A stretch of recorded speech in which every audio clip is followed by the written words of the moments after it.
دوای سەرکەوتن لە ڕفراندوم بۆ سەربەخۆیی سەرۆکی یاریمی کوردستان داوای وتوێژی لەگەڵ کاربەدەستانی عێراق کرد. لە جیاتی هەڕەشە و سزادان وەرن بۆ دۆستانە بکەوینە گفتوگویەکی جددی و کاتی پێویستیش بە دیالۆگ بدەین بۆ ئەوەی ببینە دوو دراوسەی باشی یەکتری.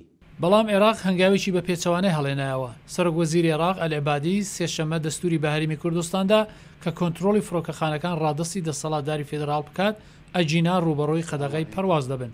قرارات مجلس الوزراء اليوم یەکێک لە بڕیارەکانی ئەنجومەنی وەزیران بەدەستەوەگرتنی سنوورەکانی هەم خاچی و هەم هی فڕۆکەخانە لە هەرێمی کوردستان و لە عێراقی فیدراڵدایە.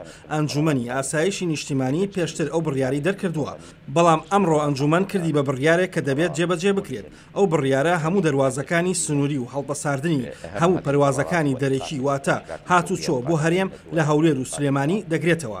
تا ئەو کاتەی ئەو فڕۆکەخانانە دێنە ژێر کۆنتڕۆڵی تەواوی حکومەتی عێراق ئەو بڕیارە پەسەندکرا و هەتا هەینی شەشی ئێوارە بە کاتی خۆجێی لە جێگەی خۆیەتی و بێجگەل لە پەروازەکانی لایەنی مرۆڤایەتی ڕێگە بە فڕۆکەخانەکان نادرێت کە پەروازی نێونەتەوەی وەربگرن کە ئەوانیش دەبێت حکومەتی عێراق ڕێگا بدات و هەروەها ئەو پەروازانش کە بە شێوەیەکی تایبەت سەرۆک وەزیر ڕێگای پێدەدات.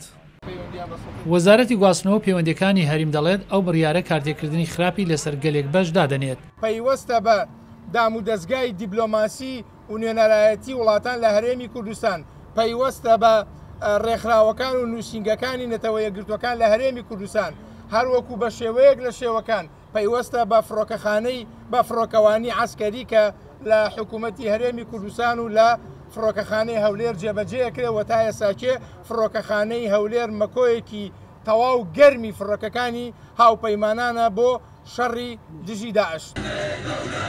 بارزانی زەختی کردەوەکە و سەرکەوتنە ئاکامی بڕیاردانی خەڵکی کوردستانە. کوردستان لە 25 و بڕیاری خۆیدا و کوردستان چووەنەوە قۆناغێکی نوێ جیاواز لە قۆناغەکانی پێشووتر. با هیچ کەس گلەیی لە ئێمە نەکات. ئێمە هەموو شتێکمان کرد بۆ پاراستنی پێکەوە ژیان و یەکپارچەی عێراق.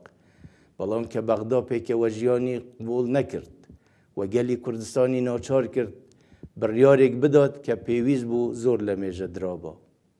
هەروەها بارزانی لە وتای ڕۆژی سێشەممە داوای لە دراوسەکان کرد کە ڕێگای وتوێژ بگرنە بەر. لەبارەی وڵاتانی دراوسێش ئێمە نامانەوێت بە هیچ شێوەیەک هیچ گرفتێک بێتە پێش. باشترە ئەوان هاوکار بن و ڕۆلی ئیجابی بوو چارەسەری گرفتەکان لە نێوان هەولێر و بەغدادا بگەڕن و گوێ لە بوچوونی هەرێم بگرن. ئەمە ڕێگە ڕاستەکەیە نەک هەڕەشە و گەفکردن.